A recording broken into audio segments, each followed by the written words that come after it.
Himapel KKT kembali gelar aksi demo Jilid 2, ungkap kebohongan.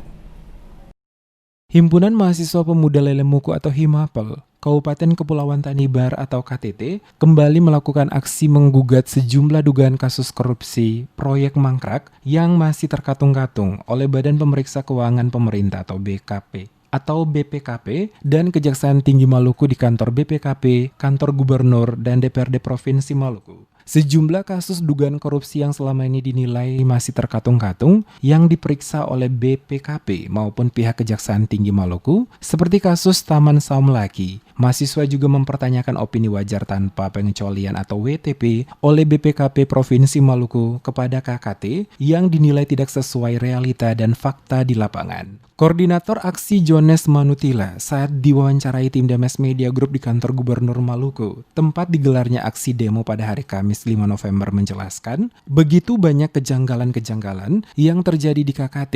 Contoh kasus seperti proyek mangkrak diakibatkan kontraktor-kontraktor yang mengerjakan proyek yang dimaksud hanya mengerjakan sebagian dan tidak menyelesaikan hingga tuntas. Selain masalah proyek mangkrak, kesenjangan ekonomi juga terjadi di KKT, di mana pendapatan para pedagang yang berjualan di pasar untuk menyekolahkan anak-anak mereka juga berkurang, sehingga ini juga merupakan masalah yang sangat serius karena banyaknya kontraktor luar mengelola proyek-proyek di KKT sehingga uang yang seharusnya beredar di wilayah KKT tidak dikeluarkan ke daerah lain. Oleh karena itu, dengan melihat berbagai persoalan yang ada tersebut, maka selaku mahasiswa dari KKT yang tergabung dalam Himpunan Mahasiswa Pemuda Lelemuku Kabupaten Kepulauan Tanimbar melakukan aksi demo ke pemerintah dan aparat penegak hukum agar membuka hati dan memperbaiki semua kesalahan yang dilakukan karena akan berdampak bagi masyarakat kecil.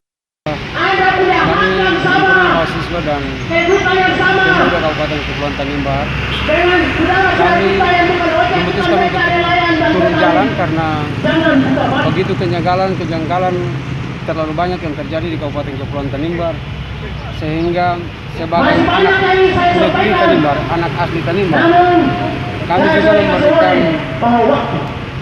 merasa terpanggil dan peduli terhadap pelanggaran yang ada di Kabupaten Kepulauan Tanimbar. Pelanggaran tersebut misalnya proyek-proyek mangkrak yang cukup banyak ada di Kabupaten Kepulauan Tanimbar. Dalam poin-poin tuntutan, Himapel menyuarakan persoalan kemanusiaan oleh tim gugus tugas KKT terhadap 248 penumpang kapal Sabuk Nusantara 34 yang dinilai melanggar aturan kemanusiaan karena mengkarantinakan dan menurunkan warga dengan menggunakan troli dari kapal tersebut serta menyuarakan ketidakadilan bagi calon siswa AKA Migas Cepu yang namanya diganti secara sepihak oleh Pemda Kepulauan Tanimbar.